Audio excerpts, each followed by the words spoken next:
میرا نام رضیہ ہے۔ میرے شوہر کو فوت ہوئے کئی سال گزر گئے تھے۔ میں اپنی بیٹی لائبہ کے ساتھ اکیلی رہتی تھی اور ایک پرائیویٹ اسکول میں ٹیچر کی جاب کرتی تھی۔ لائبہ اب 20 سال کی ہو گئی تھی۔ میری بیٹی خوبصورتی میں اپنی مثال آپ تھی اور میں نے اس کی تعلیم و تربیت میں بھی کوئی کمی نہیں چھوڑی تھی۔ اب میں بھی بوڑھی ہو چکی تھی۔ بیٹی کو جوان کرنے کے بعد ماں ہونے کے ناطے میری آدھی فکر اس کی شادی کی رہ گئی تھی۔ میں چاہتی تھی میری بیٹی کی شادی کسی سلجھے ہوئے امیر گھرانے میں ہو، جہاں اس کی باقی زندگی آرام و سکون سے گزرے اور میرے لیے بھی کچھ آسانی ہو۔ میں نے اپنی کچھ دوستوں اور ٹیچرز کو کہہ دیا تھا کہ میری بیٹی کے لیے کوئی مناسب سا رشتہ نظر آئے تو مجھے ضرور اطلاع دیں۔ کچھ دنوں بعد میں ایک دن اسکول میں بیٹھی بچوں کے ٹیسٹ چیک کر رہی تھی کہ ٹیچر انم میرے پاس چلی آئی اور مجھے بتانے لگی کہ اس کی بہن اپنے بیٹے کے لیے رشتہ ڈھونڈ رہی ہے۔ گھرانہ اچھا اور کھاتا پیتا ہے، لڑکا بھی اکلوتا ہے اور بہت بڑی کمپنی میں جاب کرتا ہے۔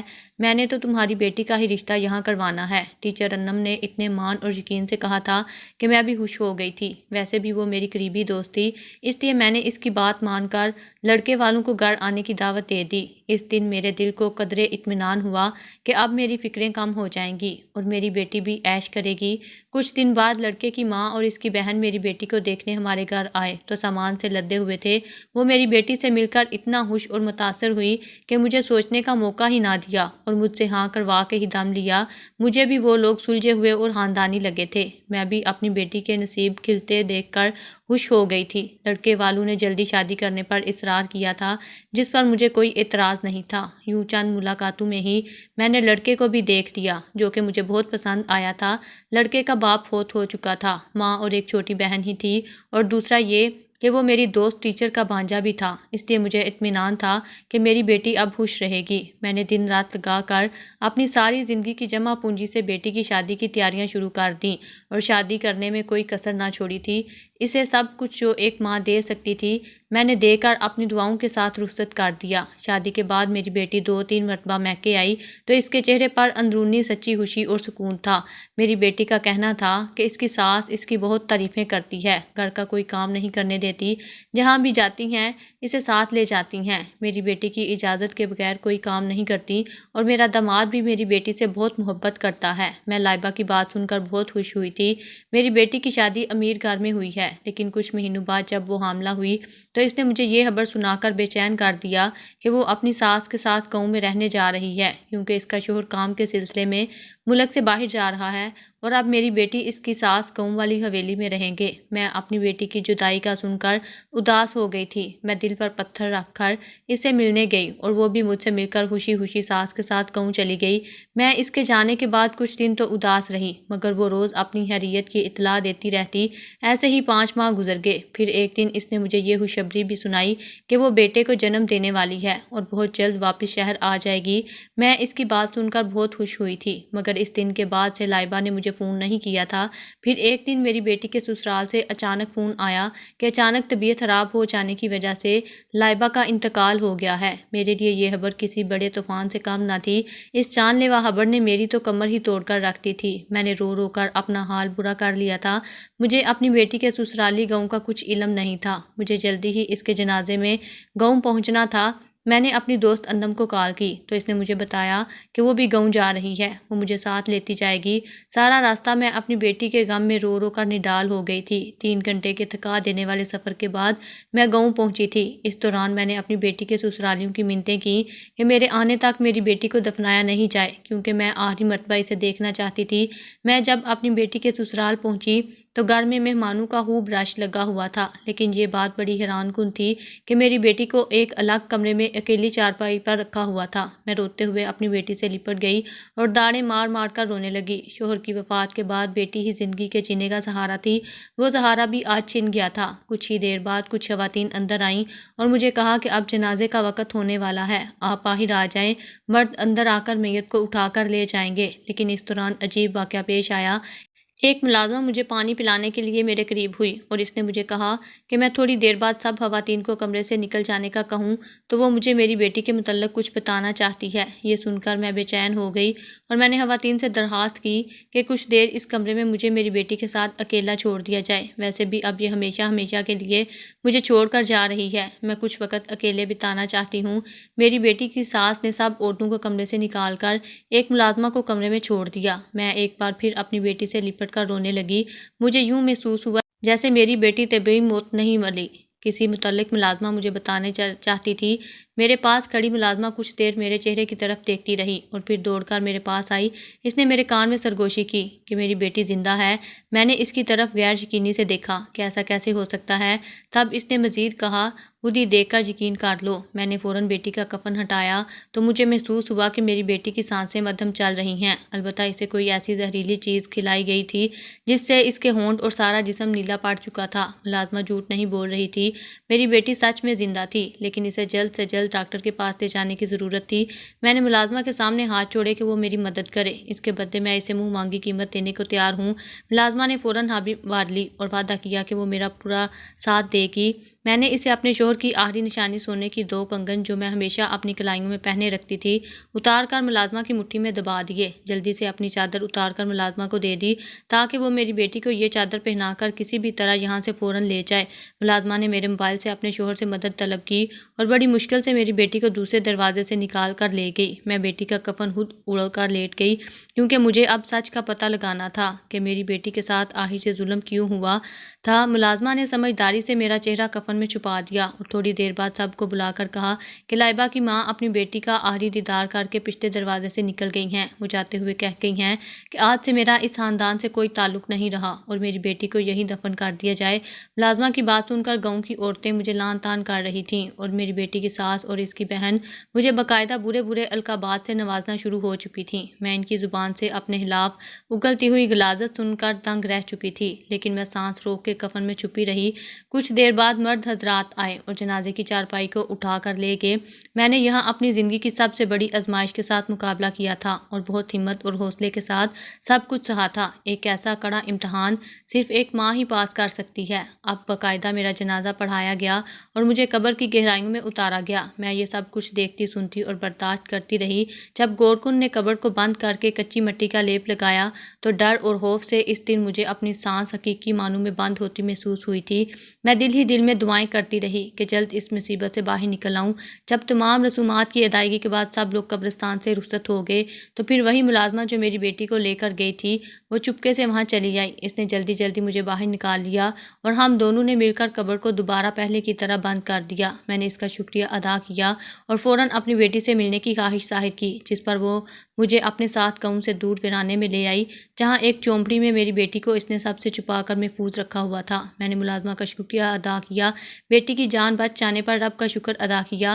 یہاں میں نے ملازمہ سے اصل کہانی پوچھی کہ میری بیٹی کے ساتھ یہاں کیا ہوا ہے، جس پر اس نے مجھے بتایا کہ میں ان کے گھر میں ملازمہ ہوں۔ تمہاری بیٹی کی ساس ویسے تو تمہاری بیٹی کی تعریفیں کرتی نہیں تھکتی تھی، مگر وہ اسے روز کھانے میں کوئی دوا ملا کر دے رہی تھی۔ میں پہلے سمجھ نہ سکی، مگر جیسے جیسے تمہاری بیٹی کی طبیعت بگڑی، اس نے اپنا بچہ بھی اس دوران کھو دیا، تو پھر مجھے اندازہ ہوا کہ اس کے بچے کو جان بوجھ کر مارا گیا ہے اور اب یہ لوگ تمہاری بیٹی کی بھی جان لینا چاہتے تھے۔ پھر ایک دن مالکن نے مجھے ایک زہریلی جڑی بوٹی شربت میں ملا کر دی اور کہا کہ لائبہ کو دے آئے اور اسے کہو کہ یہ دوا پی لے۔ میں وہ شربت آدھے سے زیادہ گرا چکی تھی، مگر پھر مالکن نے مجھے دیکھ لیا اور میں نے آخری 2 گھونٹ جلدی سے لائبہ کو پلا دیے، جس سے اس کے دل کی دھڑکن کچھ وقت کے لیے رک گئی اور جسم نیلا پڑنے لگا اور دیکھنے والوں کو یوں لگا جیسے یہ مر گئی ہے، مگر یہ حقیقت میں زندہ ہے اور جلد ٹھیک ہو جائے گی۔ اس ملازمہ کی پوری بات سن کر میں تو سکتے میں آ گئی تھی کہ یہ کون لوگ ہیں اور ان کو میری بیٹی سے کیا دشمنی ہو سکتی ہے جس کے بدلے میں انہوں نے میری بیٹی کو اتنی تکلیف دی، حتیٰ کہ اس کا بچہ بھی مار دیا۔ بچہ تو ان کے اپنے بیٹے کی بھی اولاد تھی، پھر بھی رحم نہ کیا۔ بہرحال ان سوالوں کے جواب میری بیٹی ہی دے سکتی تھی جو میرے سامنے زندگی اور موت کی کشمکش میں پڑی تھی۔ چند روز تک ہم اس ویرانے میں چھپے رہے۔ اس دوران ملازمہ آتی اور میری بیٹی کا علاج کرتی، جس سے اس کی طبیعت اب سنبھل رہی تھی۔ ساتھ ہی وہ ملازمہ مجھے بیرونی دنیا کی خبریں بھی پہنچاتی رہی، جیسا کہ میرے داماد کو اپنی بیوی کی موت کی اطلاع دے دی گئی تھی، لیکن وہ اب واپس آیا ہے۔ دوسری جانب میری بیٹی نے اب خود سے اٹھ کر اٹھنا بیٹھنا اور کھانا پینا شروع کر دیا تھا۔ جب وہ زیادہ بہتر ہو گئی تو اس میں ساری کہانی سنائی، جس پر اسے بھی یقین نہیں آ رہا تھا۔ اس نے مجھے بتایا کہ آج تک اس کے سسرال والوں نے کبھی بھی اس کے سامنے برا رویہ نہیں رکھا، بلکہ انہوں نے تو مجھے شہزادیوں کی طرح رکھا تھا، لیکن نہ جانے ان کی اس حرکت کے پیچھے کیا وجہ تھی۔ میں نے اس سے زیادہ پوچھ گچھ کرنا مناسب نہ سمجھا، ویسے بھی وہ ابھی مکمل طور پر صحت یاب نہیں ہوئی تھی۔ کچھ ہی ہفتے بعد میں اسے لے کر رات کے اندھیرے میں اپنے گھر واپس آ گئی اور یہاں آ کر بھی کسی کو نہیں بتایا کہ میری بیٹی لائبہ زندہ سلامت ہے، کیونکہ میں اس بات کا کسی کو بھی پتہ نہیں چلنے دے سکتی تھی۔ ایک دن میں گھر کا کوئی سودا سلف لینے بازار گئی۔ واپسی پر میں اپنی بیٹی کی سوٹ لینے بازار چلی گئی۔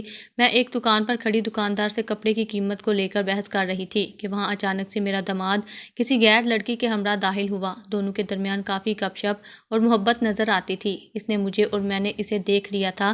داماد کو کسی اور عورت کے ساتھ دیکھ کر میں حیران ہوئی تھی، کیونکہ ابھی اس کی بیوی کو مرے ہوئے 8 دن نہیں ہوئے تھے کہ وہ کسی اور عورت کے ساتھ وقت گزارنے پر آ گیا تھا۔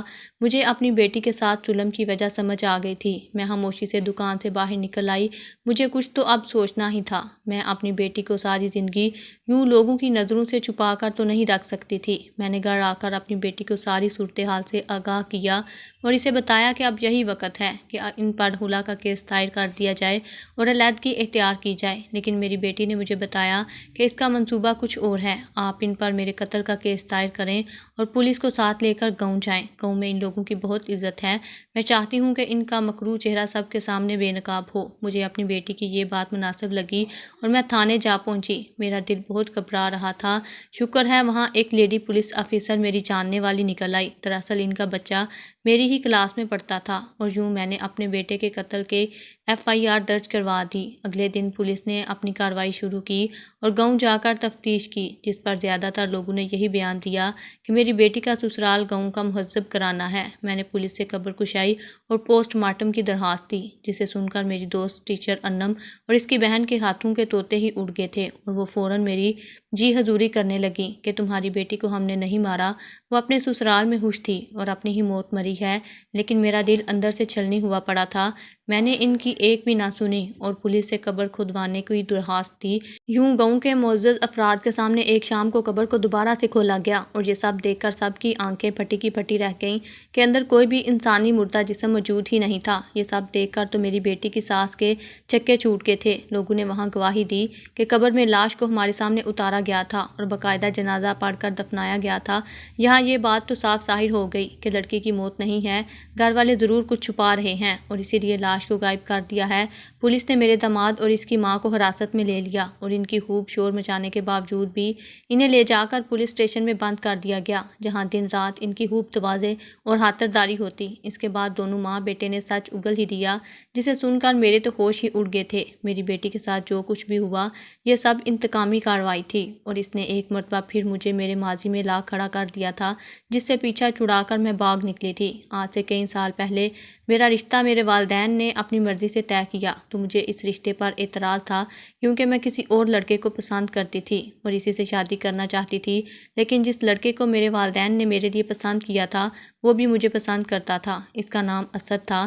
اسد نے مجھ سے رشتہ اپنی مرضی سے قائم کیا تھا۔ میں نے اسد کے والدین اور بہن بھائیوں کو ٹھیک سے نہیں دیکھا تھا۔ مجھے تو اس میں دلچسپی ہی نہیں تھی۔ میں تو کسی اور لڑکے سے شادی کرنا چاہتی تھی۔ منگنی کے بعد اسد مجھ سے اکثر ملنے آنے لگا، لیکن میں اس میں کوئی دلچسپی نہ لیتی۔ وہ جب بھی اس سے ملنے آتا تو مہنگے تحفے تحائف لاتا، جو اس کی محبت کا منہ بولتا ثبوت تھے، لیکن میں نے کبھی بھی ان تحفوں کو اہمیت نہیں دی اور اٹھا کر بے دلی سے پھینک دیتی۔ آخرکار ہماری شادی کی تاریخ طے ہوئی اور اسد کا ملنا جلنا مجھ سے کم ہوا تو پھر مجھے بھی اپنی پسندیدہ لڑکے کے ساتھ ملنے کا موقع میسر آ گیا۔ میں نے اس کے ساتھ مل کر گھر سے بھاگنے کا پلان بنایا اور عین بارات والے دن میں نے گھر سے بھاگ کر سلیم، جس سے میں محبت کرتی تھی، اس سے شادی کر لی۔ شادی کے بعد میرے شوہر نے مجھے اتنا خوش رکھا کہ میں کبھی بھی پلٹ کر اپنے گھر نہیں جا سکی اور نہ ہی کبھی ان سے رابطہ کرنے کی کوشش کی۔ ایک روز روڈ ایکسیڈنٹ میں سلیم فوت ہو گیا۔ سلیم کا فوت ہونا میرے لیے بہت بڑا صدمہ تھا۔ اس کے بعد بھی میں نے والدین کے در پر جانے کی ہمت نہ کی، لیکن میری بے وفائی کا صدمہ تو میرے والدین نے برداشت کر لیا تھا، جبکہ اسد یہ خبر برداشت نہ کر سکا اور اس نے اپنی جان دے دی۔ اس دن کے بعد سے اس کے خاندان کا واحد مقصد مجھے ڈھونڈنا اور مجھ سے انتقام لینا تھا۔ اس مقصد کے لیے سب سے پہلا وار انہوں نے میرے شوہر پر کیا تھا کہ موت کو آج تک میں ایک حادثاتی موت سمجھتی رہی، وہ بھی ایک قتل تھا جو اسد کے گھرانے میں سوچی سمجھی سازش کے تحت کروایا تھا۔ اس خاندان کو اب بھی سکون نہ آیا اور انہوں نے دوسرے وار کی تیاری شروع کر دی۔ جس اسکول میں مجھے نوکری ملی تھی، اسد کی بہن ٹیچر بن کر آئی اور انم، جسے آج تک میں اپنی دوست سمجھتی تھی، وہ میری سب سے بڑی دشمن نکلی۔ اس نے نہایت ہی چالاکی سے پہلے میرا اعتماد جیتا اور پھر اپنی بہن کے بیٹے کا رشتہ میرے سامنے رکھ دیا۔ اس سارے منصوبے کی اصل لیڈر انم کی بہن، جو میری بیٹی کی ساس تھی، جس کا ارادہ میری بیٹی کو راستے سے ہٹا کر مجھے ساری زندگی کے لیے تڑپانا تھا۔ لیکن اس سے پہلے ہی میری بیٹی حاملہ ہو گئی اور اللہ تعالیٰ نے یہاں بھی اس کی مدد کی۔ انہی کی سازش سے میری بیٹی نے اپنا بچہ کھو دیا، جو کہ انہی کا خون تھا، لیکن اس کی جان بچ گئی۔ اس حقیقت کا ادراک مجھ پر آج ہوا تھا کہ انم اور اس کی بہن اسد کی بہنیں تھیں، جنہیں شادی سے پہلے میں اپنی غیر توجہ کی وجہ سے دیکھ نہ سکی تھی۔ جب انم اور اس کی بہن یہ سب کو سنا رہی تھی، میرے پیروں تلے سے زمین نکلتی جا رہی تھی۔ میں سوچ بھی نہیں سکتی تھی کہ انسان بدلے کی آگ میں اس قدر اندھا بھی ہو سکتا ہے۔ وہ گناہ جو میں نے کیا ہی نہیں تھا، اس کی سزا ان عورتوں نے مجھے اور میری بیٹی کو دی تھی۔ جب وہ لوگ کہانی سنا کر بس کر چکی اور ان کے پاس بولنے کو کچھ نہ رہا، تو پھر میں نے اپنی بیٹی کو گھر سے بلا لیا، اور جب وہ سب کے سامنے زندہ سلامت آئی، سب کی آنکھیں کھل گئیں۔ میں نے پولیس کو آگے کی کہانی سنائی کہ کیسے جنازے کے وقت مجھے حقیقت کا علم ہو گیا تھا اور میں نے اپنی بیٹی کی جان بچا لی تھی۔ بے شک انہوں نے مجھ سے میرا شوہر چھین لیا اور اب میری بیٹی چھیننے کی کوشش بھی کی، لیکن ان سب کو بھی خدا نے دنیا میں ذلیل اور رسوا کر دیا تھا، اور وہ دنیا میں تو سزا کاٹ ہی رہے تھے، لیکن جو سزا آخرت میں ملنی تھی، اس کا حساب ابھی باقی تھا۔ 1 سال بعد میں نے لائبہ کی دوسری شادی کر دی تھی۔ آج وہ اپنے گھر میں بہت خوش ہے۔ وہ جب بھی مجھ سے ملنے آتی ہے تو اسے دیکھ کر مجھے ایک بات یاد آ جاتی ہے کہ سچ ہی کہا ہے کسی نے کہ مارنے والے سے بچانے والا بڑا ہوتا ہے۔